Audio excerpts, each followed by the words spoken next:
Iran's reported offer to disarm or integrate the Popular Mobilization Units, also known as al-Shaabi, marks a significant yet strategic recalibration of its regional approach. This development, involving several powerful Iranian-backed militias in Iraq, such as Kataib Hezbollah, Nujaba, Kataib Sayyid al-Shuhada, and Ansarullah al-Alafiyya, came to light in early April 2025. It represents Iran's attempt to navigate growing tensions with the United States, shifting political dynamics in Iraq, and evolving regional priorities. While this gesture may appear conciliatory on the surface, it is largely a tactical move designed to preserve Iran's broad regional influence.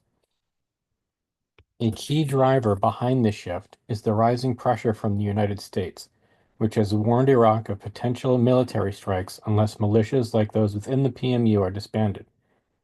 Iran's response, endorsing the possibility of disarmament, serves to prevent confrontation with U.S. forces and to support Iraqi Prime Minister Mohammad Shia al-Sudani, who is under growing domestic and international pressure to rein in non-state armed groups. By allowing PMU factions some autonomy in decision-making, Iran's Islamic Revolutionary Guard Corps aims to avoid a larger conflict while retaining indirect control. Another strategic motivation is to bolster the appearance of Iraq's sovereignty. Although many PMU factions are officially part of Iraqi security forces, others maintain independent agendas aligned with Tehran. By supporting the integration or dissolution of the most radical elements, Iran can present itself as cooperative while continuing to influence Iraq through politically entrenched groups like Asaib al-Haq and the Badr Organization. This selective disarmament helps Iran reduce its military footprint while maintaining political clout. Economically and politically, Iran is also shifting gears. Tehran has made significant investments in Iraq's infrastructure, energy, trade, and religious sectors. With militias becoming a liability, particularly in the face of Western scrutiny, Tehran may prefer to expand its soft power using business networks and religious institutions rather than relying solely on armed groups. This move also fits into a broader pattern of regional de-escalation. Iran has engaged in diplomatic backchannels with Saudi Arabia and the US to reduce tensions. Restraining PMU attacks may be part of a larger deal to lift sanctions or gain concessions in other arenas, such as nuclear negotiations. Furthermore, by offering disarmament now, Iran might be trying to preempt a forceful crackdown by the Iraqi government, thus retaining some control over its proxy network, even if under different names. Still, doubts persist about the sincerity of its offer. Iran has made similar gestures in the past, only to resume proxy activity later. Hardline factions like Kataib Hezbollah may resist, potentially leading to fragmentation within the PMU. This proposal may be less about lasting peace and more about buying time and diffusing immediate threats. Iran's influence in the Middle East extends far beyond Iraq's al-Shaabi. Tehran has cultivated its sophisticated network of allied militias and political movements tailored to each country's unique landscape, enabling it to exert influence while maintaining plausible deniability.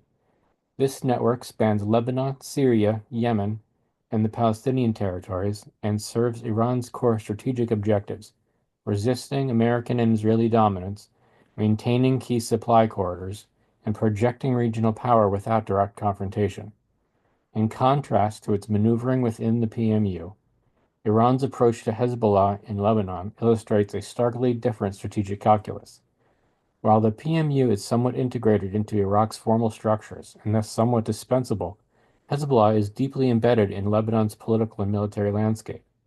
Created by Iran in the 1980s, Hezbollah functions as a state within a state, wielding substantial influence in both governance and armed resistance, especially against Israel. For Iran, Hezbollah is not just a proxy, it is a vital arm of its deterrence and regional power projection. Iran's leverage in Iraq also differs. While the PMU is important, it operates in a context where Iraq's central government is increasingly assertive, and Tehran can afford to make limited concessions. Hezbollah, however, is irreplaceable in Iran's regional strategy. It serves as a conduit for weapons, a counterbalance to Israel, and a political juggernaut in Lebanon. Calls for Hezbollah's disarmament, like those under UN Resolution 1559, have never materialized, largely due to Iran's steadfast support. In Syria, Iran's primary objective is to secure a land bridge stretching from Tehran through Iraq and Syria to Lebanon. This corridor is crucial for supplying Hezbollah and maintaining a strategic front against Israel. To achieve this, Iran employs a mix of foreign Shia militias. While Iran wields military influence in Syria, it lacks the political dominance it enjoys in Iraq or Lebanon. Disarmament of Iran-backed militias in Syria is unlikely in the short term, though a post-conflict stabilization could lead to the downsizing of foreign units while elite IRGC advisors remain.